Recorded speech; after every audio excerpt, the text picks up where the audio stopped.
ကြည်အားလုံးမင်္ဂလာပါခင်ဗျာမြန်မာရုပ်ရှင်လောကမှာထူးခြားတဲ့တရုတ်ဆောင်ဟန်ပွင့်လင်းရိုးသားတဲ့အမူအရာတွေနဲ့ပရိသတ်ကိုဆယ်စုနှစ်ပေါင်းများစွာရေမောပျော်ရွှင်အောင်ပေးစွမ်းခဲ့တဲ့ဝါရင်အမှုပညာရှင်ကြီးတူရှိပါတယ်သူကတော့တခြားသူမဟုတ်ပဲကျွန်တော်တို့အားလုံးချစ်ကြတဲ့မင်းသမီးကြီးဟာတာတရုတ်ဆောင်ကြီးတက္ကသိုလ်ဂွန်းပုံပဲဖြစ်ပါတယ်ဒီနေ့မှာတော့အားလုံးရဲ့ရင်ထဲမှာနေရာတနေရာယူထားတဲ့အမှုပညာရှင်ကြီးတက္ကသိုလ်ဂွန်းပုံရဲ့ဘဝဖြတ်သန်းမှုနဲ့အမှုပညာခီးလမ်းကြောင်းကိုပြောပြပေးသွားမှာလည်းဖြစ်ပါတယ်တက္ကသိုလ်ဂွန်းပုံကိုအနုပညာမျိုးရိုးရှိတဲ့မိသားစုကနေမွေးဖွားခဲ့တာလည်းဖြစ်ပါတယ်။သူ့ရဲ့ဖခင်ဖြစ်သူဟာလူရှင်တော်ကြီးဦးတက်စင်ဖြစ်ပြီးအကိုဖြစ်သူကတော့လူရှင်တော်ကြီးဦးတက်ခဲဖြစ်ပါတယ်။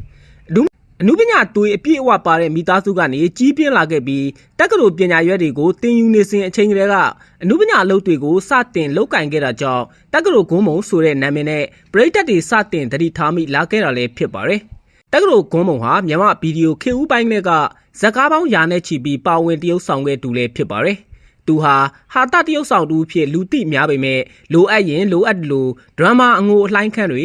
ဇယိုက်ခတ်ကြမ်းကြမ်းဇက်ကောင်တွေလည်းပြည်ပြအောင်ပုံဖော်နိုင်တဲ့အရေးချင်းရှိသူလည်းဖြစ်ပါတယ်။အထူးသဖြင့်အိန္ဒြာကျော်စင်ထွန်းအင်ဒြာဘူတပ်မုံမြစ်တို့စတဲ့ထိတ်တန်းမင်းသမီးတွေနဲ့သူတွဲဖက်ပြီးအတော်နေရအမေနေရတွေကနေပံ့ပိုးပေးခဲ့တဲ့ဇက်ရုပ်တွေဟာပရိသတ်တွေရဲ့ရင်ထဲထိစွဲထင်နေစေလည်းဖြစ်ပါတယ်။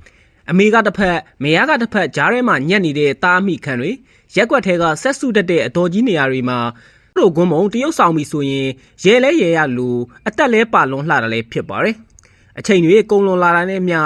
တက္ကသိုလ်ဂွန်းမုံဟာကျမ်းမာရေးချို့တဲ့လာခဲ့ပြီးအသက်အရွယ်ရလာခဲ့ချိန်မှာတော့အနုပညာလုပ်တွေကိုနာနာနေနေပဲလောက်ကင်ခဲ့သူလည်းဖြစ်ပါတယ်